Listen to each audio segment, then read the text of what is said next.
Hello, everyone, and happy weekend. I hope you guys all had a great week. It was a crazy week, crazy PA. Um, it is the weekend, and this is the time that I tend to focus more on long-term strategies, like thinking about like my investments and experimenting, and kind of really what I'm planning on doing with my stock market life. So um, I also like to take this time to like experiment with different math strategies and different just do different analyses. And so one of the things that I've been um, focusing on lately is whether, or one of the questions that I've been asking myself lately is whether I really want to start reinvesting in the New York Stock Exchange. So I've already resumed my normal investments within the TSX just because it tends to be a little bit more stable. Canadians were boring and stable people. So I am actively contributing to TSX based portfolios, which I do not manage. Well, I manage one of them, but most of them I pay people to manage for me. Um, and the New York Stock Exchange is something that I predominantly do all by myself. So I choose things that I think are good, that I want, and I reinvest. So if you follow me, you know that I have sort of started to reinvest in the sense that I am selling puts on stocks that I am interested in owning, including Boeing, Generac. I'm probably going to sell some on Ford and potentially Rivian next week. Um, just stocks that have my interest and that I wouldn't mind taking on a position. So, the question that I was asking myself was I've noticed subjectively that there's been a little bit of a divergence in terms of stock behavior. So if we look at SPY, it's pretty much range bound, but it's not really reclaiming any highs. It's not really reclaiming any lows. If we look at, say, Ford, um, Ford is kind of in the same situation. It's not really doing anything. And in fact, Ford looks pretty bullish, right? If we drew a line here, Ford looks pretty bullish, right? Looks like it's going to break out. This is a very bullish sign. And Boeing is in kind of the same situation. Now, some people may say that, Boeing looks very bearish, that this is a topping pattern. But it depends on what theory you subscribe to. To me, this looks like an inverse J ascending scallop pattern, which is a chart pattern identified by Bulkowski. It's a very bullish pattern, generally leads to a breakup. It's not generally confirmed yet until we see the breakup start, but this could very well be an inverse J ascending scallop pattern, which would be extremely bullish. So the question is, like, have some stocks actually bottomed? Like, are we in a position where the market it's sold pretty hard all through 2022 and even into this year? Are people tired of selling? Are people reinvesting? What is going on? What is happening? Right? Clearly, the stocks are refusing to make new lows. Right? So people are clearly stepping back in to invest. But the question I want to know is, like, have some stocks bottomed? Is it safe to start reinvesting? And what is actually performing well? Like, I noticed that SPY is not necessarily following NVDA anymore, or BTC. So, like, are things kind of diverging on their own? So these are all things that can be answered with statistics. So what I wanted to do today was just look at the statistics behind these stocks and see whether there has been a divergence in their behavior in relationship to each other. The other thing I wanted to look at is historical performance. So what stocks have been performing the best? What stocks have really, like, just dominated the investment space? So to do that, what I have done is I have compiled the tickers that I'm interested in looking at into this little dashboard here. I can show you the coding. It's just importing these tickers and then plotting them out. The reason I am going through TradingView to do it is because included in this data is BTC and TSX data. And if we just export each of them individually and try to copy and paste them together, Canada has different statutory holidays than the US. BTC operates 24/7. It's going to be a mess to try to line up all of these dates manually to correspond with the New York Stock Exchange hours. So when you do it this way, TradingView is already plotting in exactly what you need to know in relationship to your dominant chart. So my dominant chart is SPY. So it's already going to filter out all of the background noise from the TSX and from BTC. So once you do that, you can just export this data. I've already went ahead and done this. So the data is exported. We are going to get something that looks like this. And I have went ahead and put it into SPSS just because this is the software that I'm most comfortable with between SPSS and SAS for doing these types of analyses. So when we do this, we have all of the trading data since 2011. So the first question we want to ask is, since 2011, how have all of these stocks related to each other? So what we can do is we can simply go to analyze, correlate, and we can correlate all of these stocks. We can say okay, and now we have our correlation table. So we're going to use SPY as our baseline. So we have SPY right here, and across here we see all of these other stocks. So we have SPY and Boeing never really got along. This is not a statistically significant relationship. So generally, SPY and Boeing, they never really cared about each other. They're kind of like, they do their own thing. Tesla, very strong correlation to SPY. GNRC, again, very, very, very strong correlation to SPY. The Canadians were very unoriginal, so we follow the US, which is very clear here. XLF, the finance industry, very strong relationship to SPY. Gold, it's pretty much in the same space as Boeing. It's like, whatever, don't really care about SPY. DIA, extremely strong. It's even more stronger than the TSX, so it's a very strong relationship between SPY. NVDA, again, very, very strong. BTC, not very, very strong, but it's still pretty strong, okay?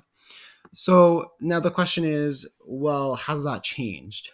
Have the stocks sort of diverged in their relationship since 2023? Because subjectively, it looks like the stocks are doing something different, but I can't know that subjectively, right? We need math to tell us if that's actually the case.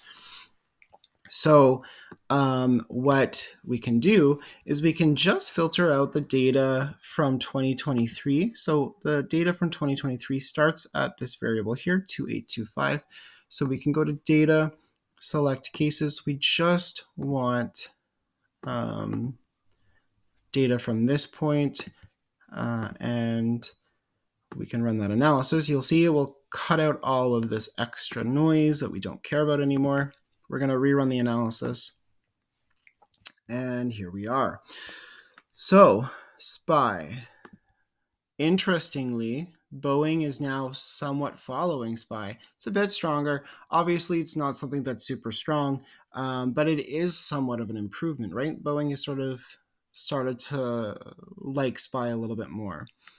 Tesla has dropped dramatically. Remember, up here, Tesla was 0.875. Tesla is now 0.58. It's an extremely big drop from SPY. It's really quite doing its own thing.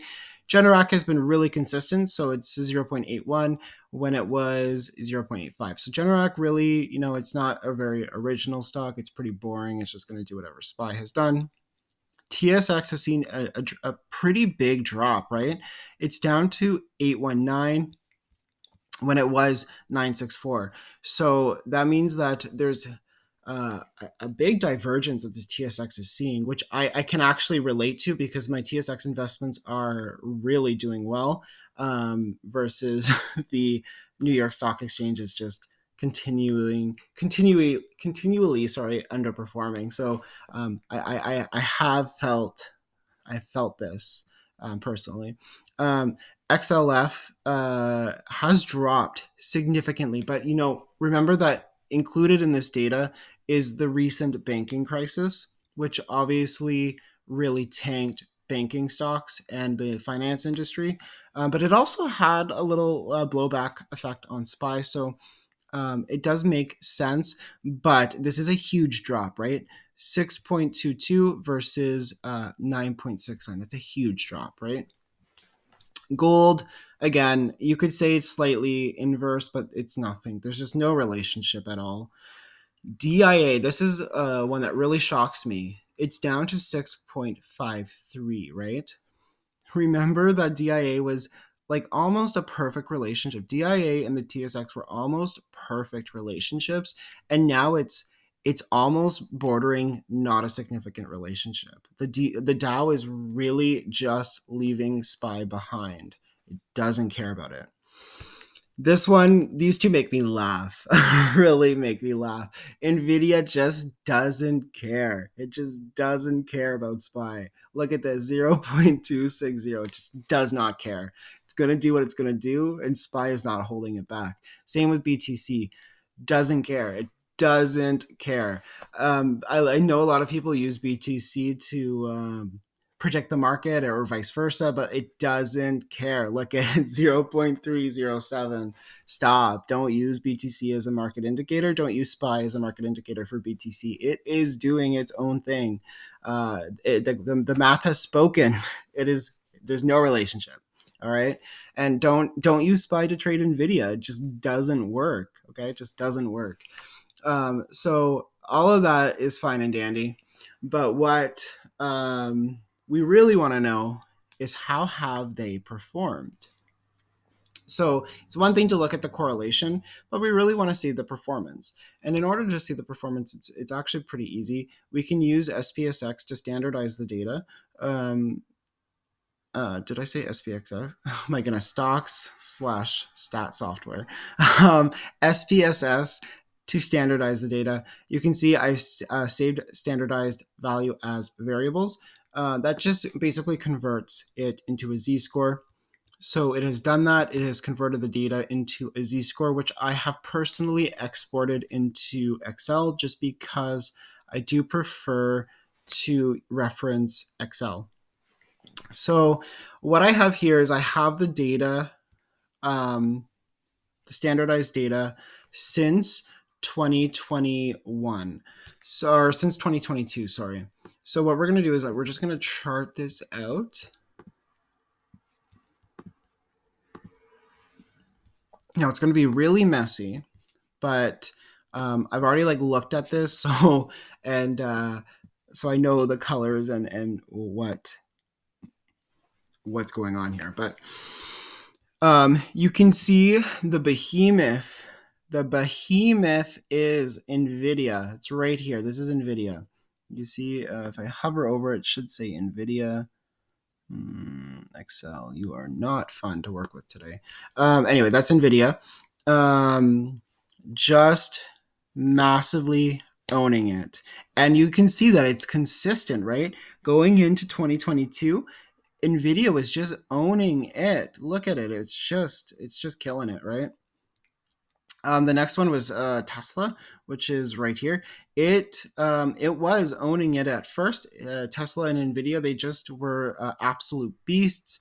Tesla did do a bigger tumble than a lot of other things, but now it's in the top contenders here. You can see it's really difficult to see, but it is in the top contenders of the current market.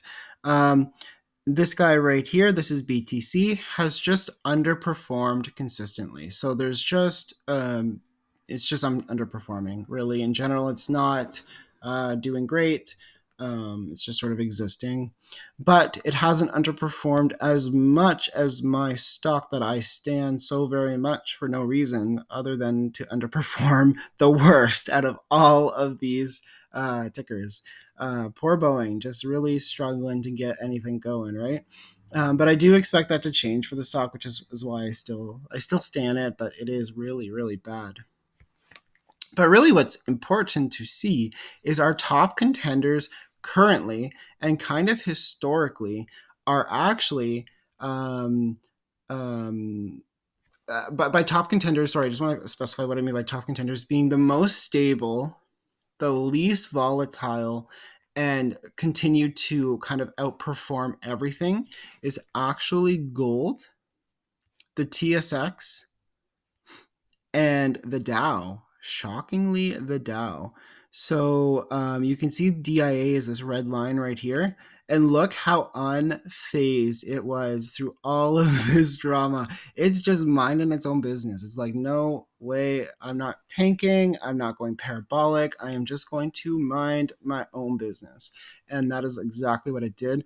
The TSX was holding above everything. Look at it. It's just bounce, bounce. It's the blue line here, just holding above everything. It is now in the top three. Our top three right now are gold, this blue line, NVDA, this line, and the TSX. These are the three top performers of 2023 currently, based on the stocks that I've checked. Okay, the worst again being Generac. And it's funny though, because I love Generac and I love Boeing, and they're like the worst stocks, you know. Geez. Oh my god, I have bad taste in everything, I guess. But yeah, anyway, they're the worst. So um that is that is the market. That is answering my question. So if we just reframe it to what the question was again, it was have stocks diverged from their normal relationship? Yes, they have. Have some stocks bottomed? Potentially. We won't know, but the evidence is suggesting yes. I mean, if we look at Boeing and Generac, there you really can't go much lower than this. This is pretty abysmal, right? It should only be up from here. Nvidia very much and gold very much could experience some hardship, but they are still trading fairly stably, and it's looking they're looking pretty healthy. Um, I do think some pullback is needed, but as of right now, that is what I'm seeing in the math and the charts. And so hopefully you found this interesting. It is a very long video because I was doing this like in real time. But let me know your questions below, and safe trades, everybody. Enjoy the rest of your weekend. Trade safe.